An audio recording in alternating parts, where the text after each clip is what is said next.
I'm Arthur Shane with Arthur's America. I know why you're here. You're here to learn about caricature art, and we're going to go on a great journey to learn how to do it. Or you may just want to be along to watch, sort of like sitting around a bonfire, enjoying the aromas and the flavors and the sensory experience of being there. Whatever it is that your motive is, I'm glad you're here to join me. I didn't mention Jimmy, the gymnast here. He's struggling just a bit. You know, he likes doing what he does. He does it pretty well. He does it a lot. In fact, this is all that he does. He flips around all day. And that's okay, but you know what? Something about Jimmy is, even though he's got a lot of energy and he's got some innate talent, you know, he's got movable joints and long arms. He needs training and mentoring. He needs a model. He needs some guidance. He needs some prodding. He needs some nudging along, and just maybe the work and the ideas of others that have gone before him before he's going to make that big trip to the Olympics. So I think that's a lot like us, whether we're a chef or a landscaper or a bookkeeper or a military man or a teacher or a homemaker, or many thousands of callings that we're given in life. You know, we want to get better at it.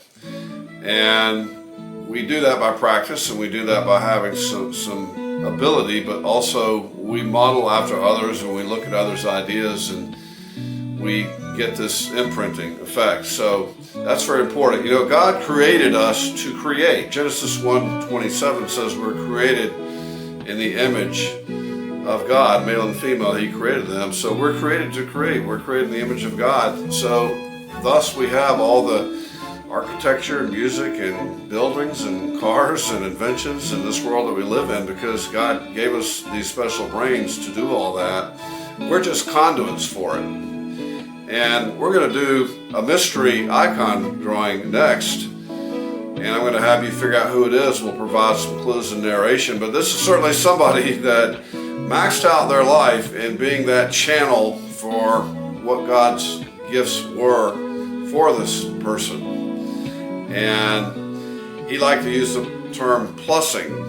So he'd go around the studios of his artists. He'd say, let's plus that, you know, let's get better at it. So that's a good little term, and we'll use that a little bit too as we go along. But for now, I'm grateful that you joined me. We're in God's story. It's His America. But let's go take it one drawing at a time, and let's have a great adventure together.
don't talk about me when I'm gone. Oh, honey, though our friendship ceases from now on. If you can't say anything real nice, it's better not to talk at all, is my advice.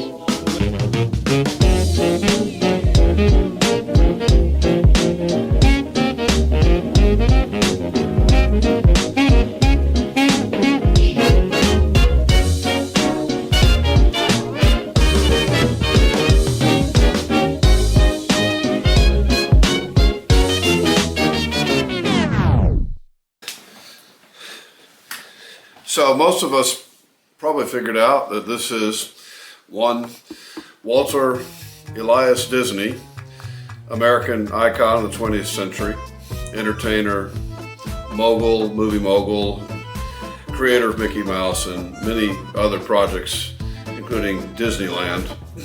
Born 1901 and finished his earthly journey in 1966. Walt has a unique face, as we all do. The human brain has the ability to pick out a face in a crowd. I don't think dogs can do that. Dogs probably can read a little bit of your face, but probably it's more about your odor, the sound of your voice, and some other clues. Maybe the fact you play with his ears when you walk out the door in the morning. But we humans, we can pick a face out in a crowd, and you know, it's not just really about the details, or else we would have to see a face up close to recognize somebody, right? I mean, we can see 100 strangers in a gymnasium and we can look up and we can see somebody that we know in that crowd of strangers, and we're not that close to them. It must then be about proportion and relativity and general shapes of things in the face that we are recognizing. And we want to point that out. That's very important in caricature art, in that we're not trying to copy something, make a photographic reproduction. We're wanting to represent the almost like the illusion of the face with the shapes and with the proportions. When we look at the drawing of Walt that I did here, one approach that can be taken is whole contour, which I used. I started at the eyebrow level. I did whole contour of his face shape all the way around to the height of the other eyebrow. So we want to pay attention to that shape. That's very important in a person's face. Again, we can recognize that from a distance with our brain's capacity. Walt has thick, long brows, and we can see they've been delineated here. They're somewhat close together also, that's another thing. And we have the cheekbone, we have the long nose, which noses aren't necessarily easy to see, but this is a little bit of a quarter view and we can see a little bit better in this particular photograph. We have the mouth with the curled up edges there, the pencil mustache, and we have that square chin there, and then we have the slick back hair and a lot of forehead. I probably could have shown more forehead than I did. And somewhere in that forehead and in those eyebrows and eyes lurks the creativity and the imagination and the storytelling that he was famous for giving us. So that's just a few things about our drawing. The next segment, I want to do something interesting. I want to bring out some more drawings of Walt that I've done. They're all about the same, but I want to change a feature or two. And then at what point does it stop being Walt Disney? You see, because it only takes one or two changes and sometimes that can happen. So we'll look for that. And for now, I want to give us a sticker of celebration for our excellent work here and for your participation in segment 1. Give you a sticker right there. You can get your own stickers and reward yourself, but we'll do that for everybody today. Thank you for joining me. This is Arthur with Arthur's America, and let's go take the land one drawing at a time.